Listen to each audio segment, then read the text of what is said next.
নাটকের সেই বাকের ভাই এবার বাস্তব জীবনে গ্রেফতার হয়েছেন। পার্থক্য হচ্ছে এখন তার হয়ে কেউ ঢাকার রাস্তায় মিছিল বের করবে না। রাজধানীর মিরপুর থানায় দায়ের করা এক মামলায় পুলিশ আসাদুজ্জামান নূরকে গ্রেফতার করেছে। আসাদুজ্জামান নূর বাংলাদেশের সংস্কৃতি অঙ্গনের জনপ্রিয় মুখ। বিশেষ করে নাট্য অভিনেতা হিসেবে তার পরিচিতি ব্যাপক। তবে এই অঙ্গনের পরিচয়কে কাজে লাগিয়েই তিনি রাজনৈতিক স্বার্থ হাসিল করেছিলেন। গ্রেফতারের পর উঠেছে এমন অভিযোগ, নিজ এলাকা নীলফামারীতে তিনি ত্রাসের রাজত্ব তৈরি করেছিলেন। কেউ কেউ এমন অভিযোগ করেছে। একজন খ্যাতিমান অভিনেতার বাস্তব রূপ প্রকাশ হওয়ার পর অনেকেই হতবাক হচ্ছেন। কোথাও কেউ নেই ধারাবাহিকে তার অভিনয় দর্শকদের এতটাই আপ্লুত করেছিল যে নাটকে তার ঘটনাটি কেউ মেনে নিতে পারেননি। এমনকি এই ঘটনার প্রতিবাদে রাস্তায় রাস্তায় মিছিল পর্যন্ত হয়েছিল বাংলাদেশের ইতিহাসেই, যা বিরল। তবে বাস্তবে বাকের ভাই হওয়া খুব একটা সহজ কাজ নয়। আসাদুজ্জামান নূর নিজেই সেটার চাক্ষুষ প্রমাণ। তিনি 2001 সালে প্রথমবার আওয়ামী লীগের মনোনয়নে সাংসদ নির্বাচিত হন। এরপর থেকে 2024 সাল পর্যন্ত টানা আওয়ামী লীগের মনোনয়নে নীলফামারী 2 আসনের সাংসদ হিসেবে দায়িত্ব পালন করেন। 2014 সালের নির্বাচনের পর তিনি সংস্কৃতি মন্ত্রী হয়েছিলেন।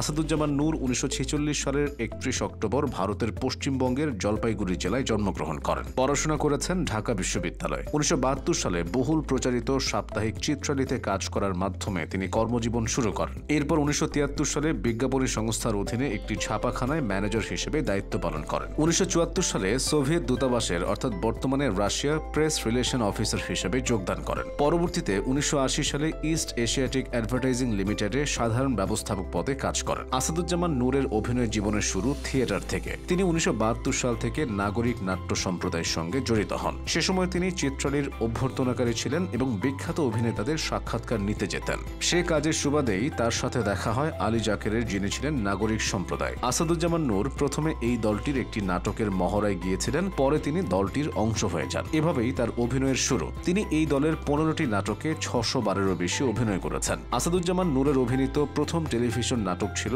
1974 সালের রঙের ফানুস, যার পরিচালক ছিলেন আব্দুল্লাহ আল মামুন। এরপর নাটক, সিনেমা সবখানে আসাদুজ্জামান নূর নিজের উপস্থিতি জানান দিয়েছেন। অভিনয়ের পাশাপাশি তিনি আবৃত্তি উপস্থাপনাও করেছেন, বহু বিজ্ঞাপনেও কণ্ঠ দিয়েছেন। এছাড়া নিজস্ব পরিচালনায় তিনি 50টিরও বেশি বিজ্ঞাপন চিত্র ও ভিডিও ছবি নির্মাণ করেছেন। টেলিভিশনে তার উল্লেখযোগ্য কাজের মধ্যে রয়েছে এইসব দিনরাত্রি, অয়ময়, কোথাও কেউ নেই, আজ রবিবার ও সমুদ্র বিলাস প্রাইভেট লিমিটেড। টিভি নাটকের পাশাপাশি তিনি চলচ্চিত্রেও অভিনয় করেছেন। তার অভিনীত উল্লেখযোগ্য চলচ্চিত্র হল শঙ্খনীল কারাগার ও আগুনের পরশমণি। সংস্কৃতিতে অবদান রাখার জন্য 2018 সালে তাকে স্বাধীনতা পুরস্কার দেওয়া হয়। আসাদুজ্জামান নূর ছাত্র জীবনে রাজনীতির সাথে সরাসরি সম্পৃক্ত ছিলেন। 1965 সালে তিনি নীলফামারী কলেজের ছাত্র সংসদের সাধারণ সম্পাদক নির্বাচিত হন। তিনি পূর্ব পাকিস্তান ছাত্র ইউনিয়নের কেন্দ্রীয় কমিটির সাংস্কৃতিক সম্পাদক হিসেবে দায়িত্ব পালন করেছেন। দেশ স্বাধীনের পর তিনি কমিউনিস্ট পার্টিতে যোগদান করেন। এরপর দীর্ঘদিন প্রত্যক্ষ রাজনীতি থেকে নিজেকে বিরত রেখেছিলেন। সামাজিক সাংস্কৃতিক